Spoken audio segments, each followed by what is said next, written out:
Salut à tous, on est le jeudi 7 décembre et bienvenue dans C'est quoi l'info ?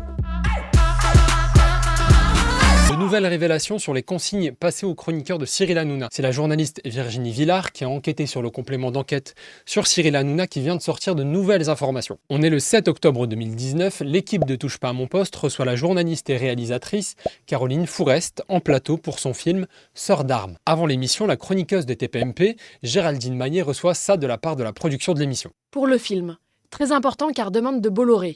Il faut vraiment que tu regardes ce que dit la critique et que ça soit un vrai coup de cœur. C'est dealé avec Cyril et Bolloré, il faut vraiment que tu le fasses. On lui demande donc de dire beaucoup de bien du film sur demande de Bolloré.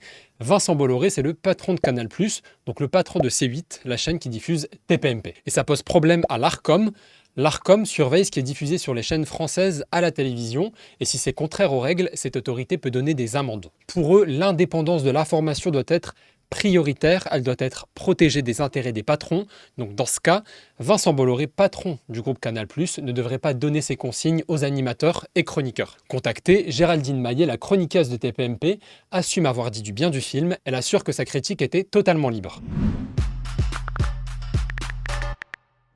C'est quoi Mia, l'application d'intelligence artificielle qui débarque en seconde? Ça a été annoncé hier par le ministre de l'Éducation nationale, Gabriel Attal. Cette appli sera dispo à partir de septembre prochain pour les 800 000 élèves de seconde. Ça arrivera même dès février pour 200 000 d'entre eux. Pour relever le niveau des élèves et progresser en maths et en français, le gouvernement mise donc sur Mia seconde. Mais concrètement, comment ça va marcher? Alors, dès l'ouverture de l'appli, un test est proposé à chaque élève de seconde pour évaluer son niveau. L'algorithme de renforcement, basé là sur l'intelligence artificielle, prend le relais. En gros, quand un élève termine un exercice, un autre lui est proposé en fonction de sa logique de progression. Un élève n'aura jamais la même suite d'exercices qu'un autre. Pour les élèves en difficulté, Mia seconde peut aussi régresser et aller chercher dans le programme de collège pour remettre à niveau. D'autres modes de Mia seconde seront dispo. Alors il y aura un mode duo pour travailler avec ses camarades, un mode tuto qui sera en vidéo et un mode atelier à utiliser en cours avec les profs.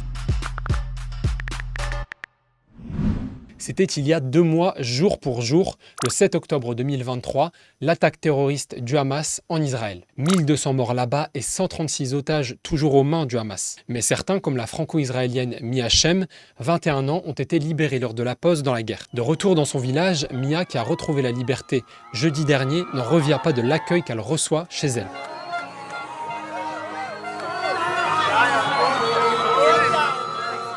La surprise aussi pour Maïla et Itaï, tous les deux 20 ans à peine, n'en reviennent pas de voir tant de gens présents pour eux. De retour dans leur village, c'est une foule immense qui les accueille et sur place, la joie de ceux qui se sont mobilisés pour eux. Ce qui a aidé leurs proches à surmonter cette épreuve, c'est l'amour de tout le voisinage.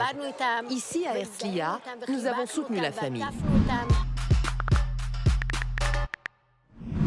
Plus d'un journaliste tué par jour à Gaza depuis le début de la riposte israélienne. Mais comment font les journalistes pour travailler sous les bombes là-bas? À cause du blocus sur la bande de Gaza, beaucoup de journalistes ne peuvent pas y entrer. On parle donc de journalistes qui vivent là-bas, ils travaillent à leur compte ou pour des médias étrangers. L'un d'eux s'est même fait remarquer sur les réseaux, il a même été nommé homme de l'année par GQ Middle East. Sur Instagram, le photographe engagé pour la cause palestinienne, Motaz Zaiza, immortalise chaque jour les images de la guerre. Les bombes, les ruines, les enfants, il montre le quotidien de la vie là-bas.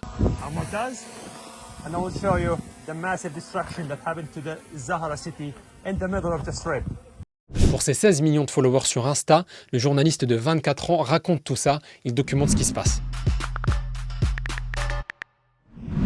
C'est notre futur ici. Il continue de nous balader avec des fausses solutions, des distractions dangereuses. Ça se passe en ce moment, c'est la COP28 à Dubaï. C'est la conférence pour lutter contre le changement climatique et ça réunit beaucoup de dirigeants mondiaux. Beaucoup de paroles, donc beaucoup de déclarations de politique, mais sur place, les jeunes attendent des réponses. À 18 ans, Kenyu, militant américain pour l'environnement, a interpellé le représentant des États-Unis à la COP. Nous devons nous assurer que notre voix soit entendue.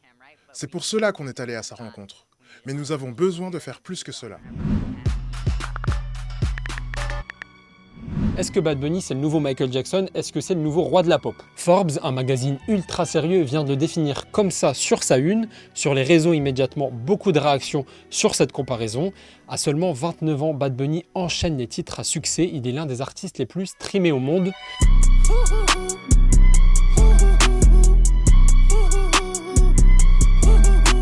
Parce que bon, le comparer à Michael Jackson, c'est peut-être abusé.